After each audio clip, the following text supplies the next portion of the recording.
Let's talk about that feeling. You know, that nagging suspicion you get that your iPhone isn't just getting older, it's actually getting worse.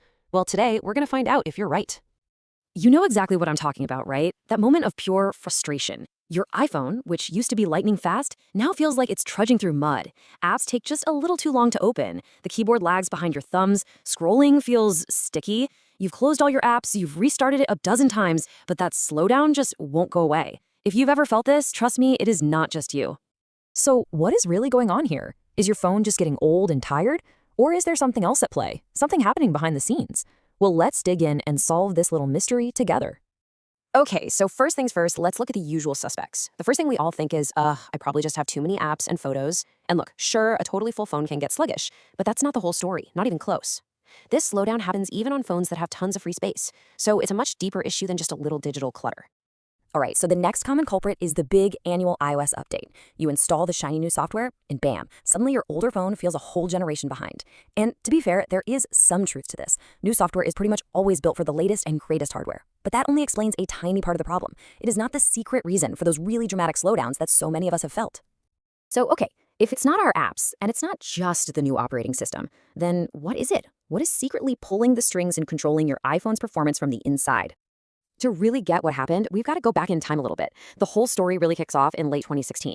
All these people with older iPhones, like the iPhone 6, started complaining that their phones would just die, unexpectedly shut down even when they had like 30% battery left.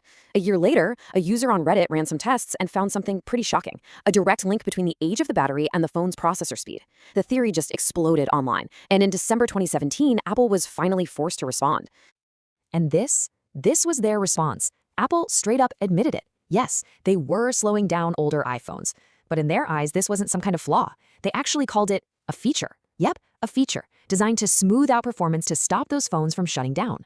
And here we get to the very heart of the whole controversy. On one hand, you have Apple's technical reason. As lithium-ion batteries get older, their internal chemistry changes, and it gets harder for them to deliver those quick, powerful bursts of energy. So the slowdown stops the phone from asking for a jolt of power the old battery can't give, which would cause a crash. Makes sense, right? But for millions of people, the result was simple. Their expensive, premium device was being secretly slowed down, with no explanation and no choice in the matter. So what did this performance management, as they called it, actually feel like? Well, take a look at this list. Does any of this sound familiar? That laggy scrolling, the screen that seems a little too dim all of a sudden, apps taking forever to launch? These weren't just random bugs. They were the direct, intentional effects of Apple's hidden software. You can imagine the public outcry over this was immense. People were not happy about the lack of transparency, and the whole issue quickly went from angry online forums straight to the courtroom. And that brings us to this very, very large number, $500 million. That's the amount Apple agreed to pay back in 2020 to settle a massive class action lawsuit right here in the United States. It covered owners of the iPhone 6 and 7 models. Now, Apple continued to deny they did anything wrong, but they settled to avoid a long, expensive legal battle. But the story doesn't end in the US. Right now, an even bigger class action lawsuit is happening in the UK, and they're seeking a staggering £1.6 billion. This whole scandal, which the world now calls Batterygate, put a huge spotlight on a really controversial and powerful business concept. It's a strategy that critics say is at the very heart of this entire issue: planned obsolescence. It's basically the idea of designing a product with an artificially limited lifespan. Also, you're encouraged to buy a replacement sooner rather than later.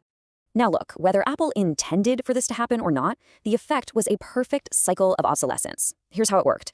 Step 1, your battery ages, just like they all do. Step 2, the phone's software slows down its performance to cope with that aging battery. Step 3, you, the user, get really frustrated with a phone that now feels slow and unreliable. And that leads you right to step 4, upgrading to a new model feels like the only real way out. But here's a really fascinating twist in the story. Even with all that pressure to upgrade, consumers actually seem to be pushing back. This data shows a really clear trend. People are holding on to their phones for longer. 5 years ago, 41% of us were replacing iPhones that were less than 2 years old. Today, that number has dropped all the way to 29%. It suggests that maybe, just maybe, we're all getting a little tired of the constant upgrade cycle. So there you have it. It turns out you weren't just imagining things. That slowing phone was very real, a direct consequence of battery chemistry and a secret software decision that exploded into a massive global scandal. Now that you know the full story, the real question is for you. Does knowing all this change how you'll look at your next upgrade?